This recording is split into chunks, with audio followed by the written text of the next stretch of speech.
नमस्कार। Price action series में ये हमारा 11वां वीडियो है। इससे पहले हम बेसिक प्राइस एक्शन में कैंडलस्टिक पैटर्न्स को कवर कर चुके हैं, जिसकी लिंक डिस्क्रिप्शन में है। इसीलिए आज हम उसी सीरीज को फॉलो करते हुए सपोर्ट और रेजिस्टेंस के अंतर्गत सपोर्ट और रेजिस्टेंस को चार्ट पर परफेक्टली कैसे ड्रॉ करते हैं, इसके बारे में समझेंगे। नेक्स्ट सपोर्ट और रेजिस्टेंस किस टाइम फ्रेम पर ड्रॉ करने चाहिए, ये जानेंगे। आगे सपोर्ट और रेजिस्टेंस ट्रेड करते समय बायर्स और सेलर्स की क्या साइकोलॉजी होती है, और आगे आपको एक स्ट्रैटेजी दी जाएगी जिसे आप 70% विनिंग एक्यूरेसी के साथ ट्रेड कर सकते हो। और वीडियो के अंत में हमने आपको एक टास्क दिया है जिससे आपका एक्सपीरियंस बाकी ट्रेडर्स से 1 साल आगे चला जाएगा।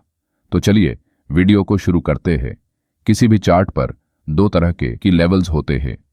एक जहां बायर्स और सेलर्स की बाइंग और सेलिंग एक्टिविटीज की वजह से प्राइस जब भी किसी डायरेक्शन में मूव करती है तो उसे हम प्राइस का एक्चुअल की लेवल कहते हैं। और जब भी प्राइस किसी होल नंबर यानी कि अगर आप निफ्टी 50 में देखेंगे तो 20,000 या फिर 22,000 जैसे लेवल्स पर अगर कोई मोमेंट आता है तो उसे हम साइकोलॉजिकल लेवल कहते हैं, क्योंकि ये नंबर्स याद रखने में आसान होते हैं और बहुत से रिटेल ट्रेडर्स इन्हीं लेवल के आसपास एंट्री और एग्जिट करते रहते हैं। इसलिए इन साइकोलॉजिकल लेवल्स का इस्तेमाल बड़े ट्रेडर्स रिटेल ट्रेडर्स को ट्रैप करने के लिए करते हैं। आपको इन लेवल्स के पास ट्रेडिंग को अवॉइड करना है। चार्ट पर प्राइस जिस लेवल से एक अपसाइड या फिर डाउनसाइड मूवमेंट करती है उस लेवल को हम की लेवल कहते हैं, जिसके बारे में हमने प्रीवियस वीडियोस में बहुत बार जिक्र किया है। चलिए अब सपोर्ट और रेजिस्टेंस को चार्ट पर कैसे ड्रॉ करना है, इसके बारे में जानते हैं। आपके सामने एक चार्ट है। इस चार्ट को देखकर न्यू ट्रेडर्स इस तरह से सपोर्ट और रेजिस्टेंस लेवल्स को अपने चार्ट पर ड्रॉ करते हैं। यहाँ चार्ट पर हर एक स्विंग पर लाइन बनाई गई है, जिससे इस चार्ट पर कौन सा लेवल इंपॉर्टेंट है और कौन सा नहीं, ये जानना मुश्किल हो जाता है। साथ ही यहाँ सपोर्ट और रेजिस्टेंस ड्रॉ करने के लिए सिंगल हॉरिजॉन्टल लाइन का इस्तेमाल किया गया है, जिससे जब लाइव मार्केट स्टार्ट होता है तब यही ट्रेडर्स खुद की बनाई गई लाइंस को देखकर कंफ्यूज हो जाते हैं और दिन भर गलत एंट्री और एग्जिट करते रहते हैं, जिससे उनका लॉस होता है। इसीलिए चार्ट पर इंपॉर्टेंट की लेवल्स कैसे ड्रॉ करते हैं ये जानेंगे। जब कभी भी आप किसी इंपॉर्टेंट लेवल को चार्ट पर ड्रॉ करते हैं तो इस तरह की सिंगल हॉरिजॉन्टल लाइन का इस्तेमाल न करें। यहां लोअर लेवल्स पर इस बेयरिश कैंडल के लो से अगर आप एक लाइन बनाएंगे तो ये लाइन यहां इस ग्रीन कैंडल के लो को टच करती है, मगर प्राइस नेक्स्ट टाइम इस लाइन को टच करे बिना ही ऊपर चली जाती है, क्योंकि चार्ट पर कोई भी की लेवल एक जोन की तरह काम करता है और प्राइस जब भी उस जोन में आती है तभी रिएक्ट करती है। इसलिए हम इन इंपॉर्टेंट जोन को ड्रॉ करने के लिए एक सिंगल लाइन के बजाय इस तरह के रेक्टेंगल टूल का इस्तेमाल करेंगे, जिससे आप ज्यादा से ज्यादा कैंडल्स को कनेक्ट कर सकेंगे। चार्ट पर बनने वाला हर एक सपोर्ट और रेजिस्टेंस जोन इंपॉर्टेंट नहीं होता है, इसलिए चार्ट पर स्ट्रॉन्ग सपोर्ट और रेजिस्टेंस जोन को ड्रॉ करने के लिए आपको एक सिंपल मेथड का इस्तेमाल करना है। पहले आपको चार्ट पर जितने स्विंग लो और स्विंग हाई बने हैं उन्हें मार्क करना है। इसके बाद जहां पर एक ही लेवल पर प्राइस ने मल्टीपल टाइम बाइंग या सेलिंग रिजेक्शन लिया है, उन लेवल्स को रेक्टेंगल टूल की मदद से जोड़ते हुए एक सपोर्ट या रेजिस्टेंस ड्रॉ करना है। हमने यहां पर सिर्फ 3 रेक्टेंगल को बनाया है, लेकिन फिर भी चार्ट पर सभी इंपॉर्टेंट लेवल्स को हमने कवर कर लिया है, जिससे हमारा चार्ट अब देखने में एकदम साफ सुथरा दिख रहा है। इस कारण हमें लाइव मार्केट में ट्रेडिंग करते समय एंट्री और एग्जिट के डिसीजन लेने में आसानी होती है और हम कंफ्यूज नहीं होते। चलिए आगे हम टाइम फ्रेम के बारे में जानते हैं।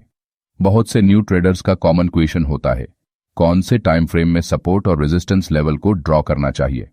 अगर आप एक पोजिशनल या फिर स्विंग ट्रेडिंग करते हो तो आपको की लेवल्स को ड्रॉ करने के लिए 4 घंटे के टाइम फ्रेम का इस्तेमाल करना चाहिए, और ट्रेड एंट्री करने के लिए आप 30 मिनट या फिर 15 मिनट के टाइम फ्रेम का इस्तेमाल कर सकते हो। अगर आप इंट्राडे ट्रेडिंग करते हो तो की लेवल्स ड्रॉ करने के लिए 15 मिनट टाइम फ्रेम का उपयोग कर सकते हो। चार्ट पर की लेवल्स बनाने के बाद ट्रेड एंट्री करने के लिए आप 5 मिनट और 3 मिनट टाइम फ्रेम का इस्तेमाल करते हुए ट्रेडिंग कर सकते हो। ट्रेडिंग करते समय आपको एक बात हमेशा याद रखनी है कि आपका टाइम फ्रेम जितना बड़ा होगा आपकी विनिंग एक्यूरेसी भी उतनी बेटर होगी, और स्मॉलर टाइम फ्रेम पर आपको फेक मूव ज्यादा देखने के लिए मिलते हैं।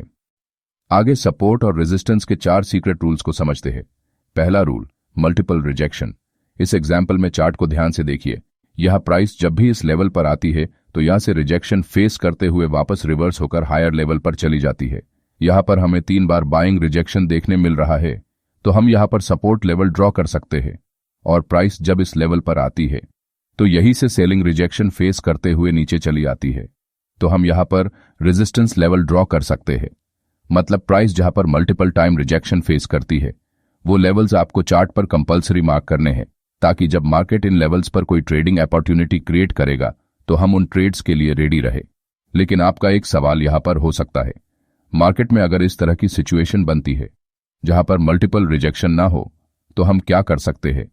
तो यहां पर आता है हमारा दूसरा secret rule, price move away from swing high and swing low.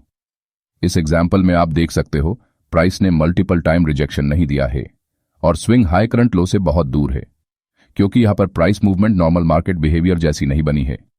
ये एक पैनिक सिचुएशन है जो न्यूज का इंपैक्ट हो सकता है।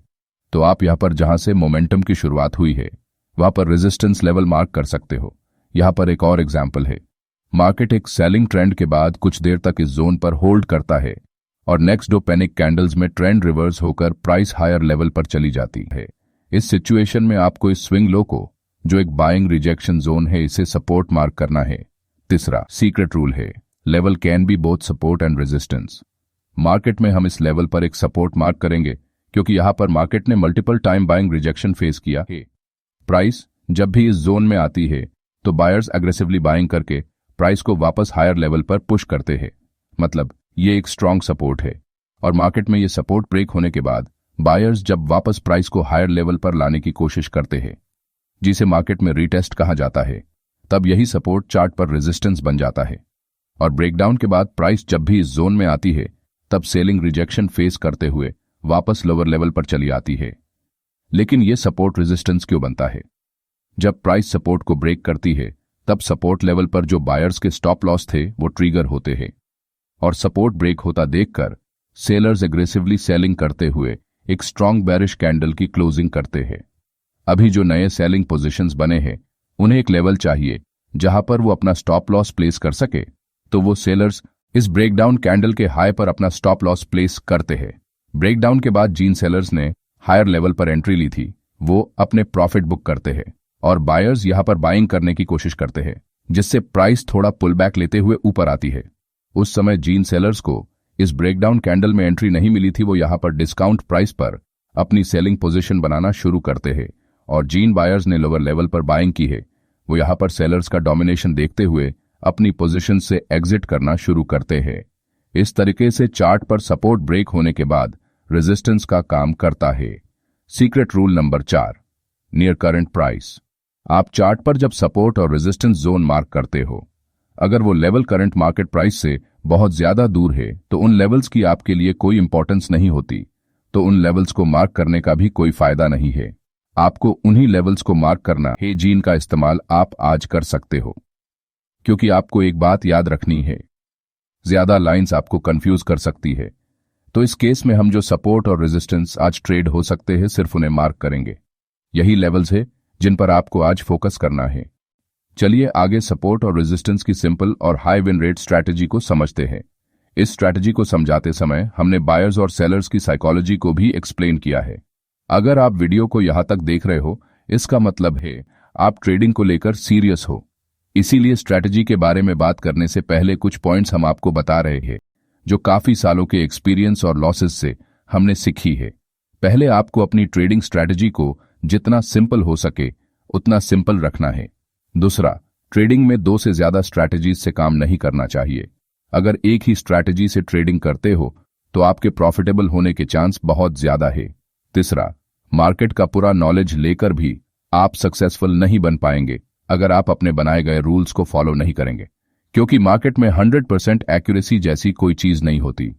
और लास्ट बात और सबसे इंपॉर्टेंट, जब तक आप प्रॉफिटेबल ट्रेडर नहीं बनते तब तक अपने कैपिटल को प्रोटेक्ट कीजिए, क्योंकि कैपिटल के बिना 95 एक्यूरेसी से भी आप कुछ नहीं कर पाएंगे। चलिए अब स्ट्रैटेजी को जानते हैं। आपके सामने एक एग्जाम्पल है। यहां पर बायर्स प्राइस को हायर लेवल पर लेकर आए हैं, लेकिन इस लेवल पर रेजिस्टेंस होने के कारण सेलर्स ने एक्टिवली सेलिंग करते हुए प्राइस को लोअर लेवल पर पुश किया है। तो हम इस लेवल पर एक रेजिस्टेंस जोन मार्क करेंगे।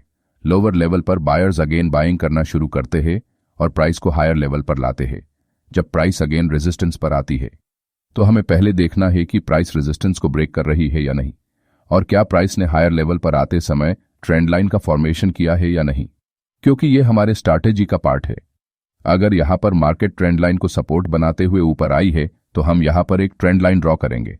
अगर प्राइस को यहां से लोअर लेवल पर जाना है तो पहले इस ट्रेंड लाइन के सपोर्ट को ब्रेक करना होगा और बायर्स यहां पर बाइंग पोजीशन बनाने के लिए रेजिस्टेंस ब्रेकआउट का इंतजार कर रहे हैं। यहां पर आप एक पॉइंट नोट कीजिए, प्राइस जब रेजिस्टेंस पर हो और रेजिस्टेंस को ब्रेक ना करे तब तक बायर्स मार्केट में एक्टिवली बाइंग नहीं करेंगे, क्योंकि अगर आप बायर हो तो आप भी इस रेजिस्टेंस के ब्रेक होने का इंतजार करेंगे और प्राइस रेजिस्टेंस पर होने के कारण सेलर्स यहां पर सेलिंग अपॉर्चुनिटी का इंतजार कर रहे हैं। थोड़ी देर बाद बायर्स एक स्ट्रांग बुलिश कैंडल क्लोज करते हैं, मगर सेकंड कैंडल एक इंडिसीजन कैंडल बनती है। मतलब सेलर्स यहां पर प्राइस को नीचे पुश करने की कोशिश कर रहे हैं। यहां पर सेलर्स का प्रेशर बायर्स से ज्यादा होने की वजह से थर्ड कैंडल एक स्ट्रांग बेरिश कैंडल बनती है और ट्रेंड लाइन के नीचे क्लोज करती है और यहां पर एक इवनिंग स्टार कैंडलस्टिक पैटर्न बनता है जो एक बेरिश रिवर्सल का सिग्नल होता है। जैसे ही रेजिस्टेंस एरिया पर इवनिंग स्टार पैटर्न बनता है तो जिन बायर्स ने लोअर लेवल पर बाइंग की थी वो यहां पर अपने प्रॉफिट बुक करना शुरू करते हैं और ट्रेंड लाइन का ब्रेकडाउन देखकर सेलर्स एक्टिवली सेलिंग करना शुरू करते हैं, जिससे प्राइस तेजी से नीचे आती है। चलिए अब आपको एंट्री कहां पर करनी है ये जानते हैं। स्टेप नंबर 1, प्राइस एक स्ट्रांग रेजिस्टेंस लेवल पर होनी चाहिए। स्टेप नंबर 2, प्राइस जब हायर लेवल पर आती है तब एक ट्रेंड लाइन का फॉर्मेशन होना चाहिए। स्टेप नंबर 3, प्राइस जब रेजिस्टेंस पर आए तब वहां पर evening star, shooting star, bearish engulfing या बेरिश मारुबोजू जैसे बेरिश रिवर्सल कैंडलस्टिक पैटर्न्स बनने चाहिए। और लास्ट स्टेप है, इन कैंडलस्टिक पैटर्न्स के साथ ट्रेंड लाइन का ब्रेकडाउन होना चाहिए। तो आपको यहां पर कैंडलस्टिक पैटर्न के थोड़ा ऊपर अपना स्टॉप लॉस लगाकर इस पैटर्न के लो पर एक शॉर्ट ट्रेड में एंट्री करनी है। इस सेटअप में आपका रिस्क रिवॉर्ड रेशो कम से कम 1:3 होना चाहिए और आपका एक दिन का लॉस आपके ट्रेडिंग कैपिटल का 2% होना चाहिए। और अगर आप इंट्राडे ट्रेडर हो तो एक दिन में ज्यादा से ज्यादा 2 ट्रेड लेने चाहिए। चलिए इसी सेटअप को लेकर हम आपको एक सिचुएशन देते हैं।